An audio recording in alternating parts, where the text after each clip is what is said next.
Banda jail में बंद मुख्तार अंसारी की गुरुवार शाम कार्डियक अरेस्ट से मौत हो गई। जेल में तबीयत बिगड़ने के बाद गंभीर हालत में उन्हें दुर्गावती मेडिकल कॉलेज लाया गया, जहां इलाज के दौरान उसकी मौत हो गई। माफिया डॉन मुख्तार अंसारी के परिवार के बारे में जानकार लोग इस बात पर यकीन नहीं करते कि मुख्तार जैसा माफिया क्या वाकई एक प्रतिष्ठित परिवार से संबंध रखता था। कौन था मुख्तार अंसारी, आइए आपको बताते हैं।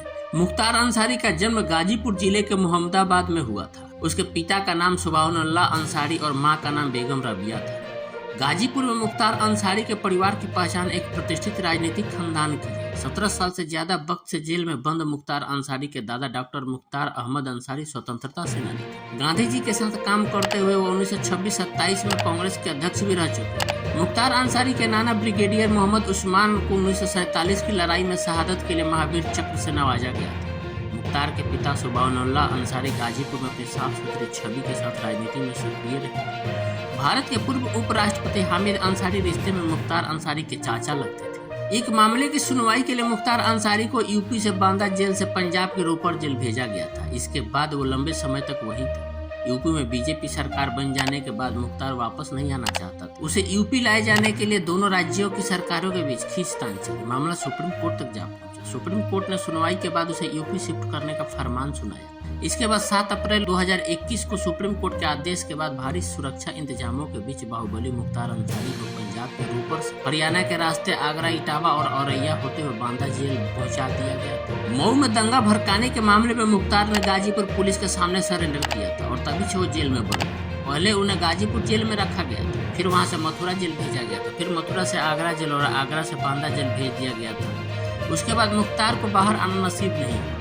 फिर एक मामले में उसे पंजाब की जेल में शिफ्ट कर दिया गया, लेकिन फिर भी पूर्वांचल में उनका दबदबा कायम रहा। वो जेल में रहकर भी चुनाव जीतता रहा। कुछ लोगों के लिए रॉबिन हुड वाली छवि थी मुख्तार अंसारी की। ठेकेदारी, खनन, स्क्रैप, शराब, रेलवे ठेकेदारी में अंसारी का कब्जा था, जिसके दम पर उसने अपनी सल्तनत खड़ी की। मगर ये रॉबिन हुड अगर अमीरों से लूटता तो गरीबों में बांटता भी। ऐसा मऊ के लोग कहते हैं कि सिर्फ दबंगई ही नहीं बल्कि बतौर विधायक मुख्तार अंसारी ने अपने इलाके में काफी काम किया था। सड़कों, पुलों, अस्पतालों और स्कूल कॉलेजों पर ये रॉबिन हुड अपने विधायक निधि से 20 गुना ज्यादा पैसा खर्च करता। पूर्वांचल के इलाके में तूती बोलती थी।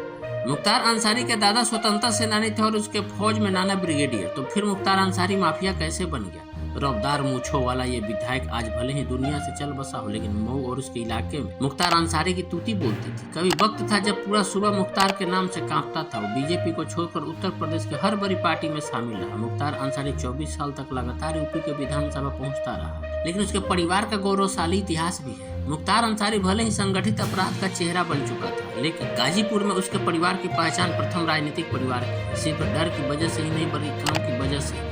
इलाके के गरीब गुरबों में मुख्तार अंसारी के परिवार का सम्मान है। मगर आप में से शायद कम लोगों को ही पता होगा कि मऊ में अंसारी परिवार की इस इज्जत की एक वजह और है, और वो है इस खानदान का गौरवशाली इतिहास। खानदानी रसूख की जो तारीख इस घराने की है, वैसे शायद पूर्वांचल के किसी खानदान की हो। बाहुबली मुख्तार अंसारी के दादा डॉक्टर मुख्तार अहमद अंसारी स्वतंत्रता संग्राम आंदोलन के दौरान 1926-27 में इंडियन नेशनल कांग्रेस के अध्यक्ष रहे और वे गांधी जी के बेहद करीब माने जाते थे। उनकी याद में दिल्ली की एक रोड का नाम उनके नाम पर है। उनके नाना भी नौशेरा युद्ध के नायक रहे थे। मुख्तार अंसारी के दादा की तरह नाना भी नामचीन हस्तियों में से एक थे। शायद कम ही लोग जानते हैं कि महावीर चक्र से विजेता ब्रिगेडियर उस्मान मुख्तार अंसारी के नाना थे, जिन्होंने 47 की जंग में न सिर्फ भारतीय सेना की तरफ से नौशेरा की लड़ाई लड़ी बल्कि हिंदुस्तान को जीत भी दी। हालांकि वो खुद इस जंग में हिंदुस्तान के लिए शहीद हो गए। पिता थे बड़े नेता तो चाचा रहे उपराष्ट्रपति। खानदान की इसी विरासत को मुख्तार के पिता सुभानुल्लाह अंसारी ने आगे बढ़ाया था। कम्युनिस्ट नेता होने के अलावा अपनी साफ सुथरी छवि की वजह से सुभानुल्लाह अंसारी को 1971 के नगर पालिका चुनाव में निर्विरोध चुना गया। इतना ही नहीं, भारत के पिछले उपराष्ट्रपति हामिद अंसारी भी मुख्तार के रिश्ते में चाचा लगते हैं। एक तरफ जहां सालों की खानदानी विरासत है, तो वहीं दूसरी तरफ कई संगीन इल्जामों से घिरा था माफिया डॉन मुख्तार अंसारी,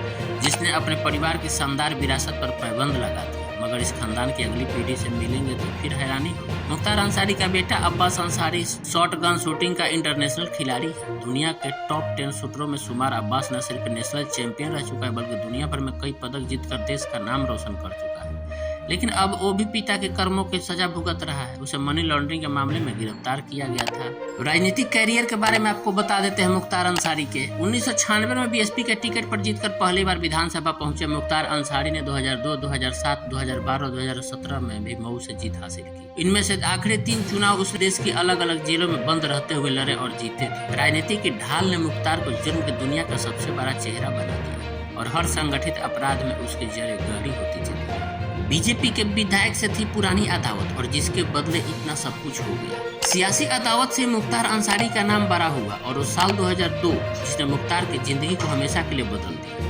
इसी साल बीजेपी के विधायक कृष्णानंद राय ने अंसारी परिवार के पास साल 1985 से रही गाजीपुर की मोहम्मदाबाद सीट छीन ली। कृष्णानंद राय विधायक के तौर पर अपना कार्यकाल पूरा नहीं कर सके और 3 साल बाद यानी साल 2005 में उनकी हत्या कर दी। कृष्णानंद राय एक कार्यक्रम का उद्घाटन करके लौट रहे थे, तभी उनकी गाड़ी के चारों तरफ से घेर कर आनाधुंध फायरिंग की गई। हमला ऐसी सड़क पर हुआ जहां से गाड़ी को दाएं बाएं मोड़ने का कोई रास्ता नहीं था।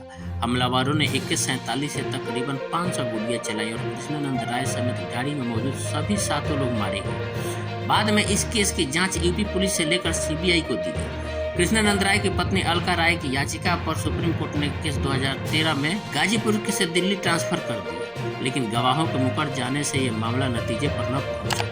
दिल्ली के स्पेशल अदालत ने 2019 में फैसला सुनाते हुए कहा कि अगर गवाहों को ट्रायल के दौरान विटनेस प्रोटेक्शन स्कीम 2018 का लाभ मिलता तो नतीजा कुछ और हो सकता था। तो गवाहों का अकाल पड़ने से मुख्तार अंसारी जेल से छूट गया। मुख्तार भले ही जेल में रहा लेकिन उसका गैंग हमेशा सक्रिय रहा, लेकिन योगी सरकार आने के बाद उसके पूरे दिन शुरू हो गए थे। मुख्तार अंसारी पर उत्तर प्रदेश में 52 केस दर्ज है। यूपी सरकार की कोशिश 15 केस में मुख्तार को जल्द सजा दिलाने की थी। योगी सरकार अब तक अंसारी को और उसके गैंग के सैकड़ों करोड़ों की संपत्ति को यह ध्वस्त कर चुकी है या फिर जब्त कर चुकी है। मुख्तार गैंग की अवैध और बेनामी संपत्तियों की पहचान लगातार की जा रही है। मुख्तार गैंग के अब तक करीब 100 अभियुक्त गिरफ्तार किए जा चुके हैं, जिनमें 75 गुर्गों पर गैंगस्टर एक्ट में कार्रवाई हो चुकी है। कुल मिलाकर मुख्तार अंसारी योगी सरकार के टारगेट पर था।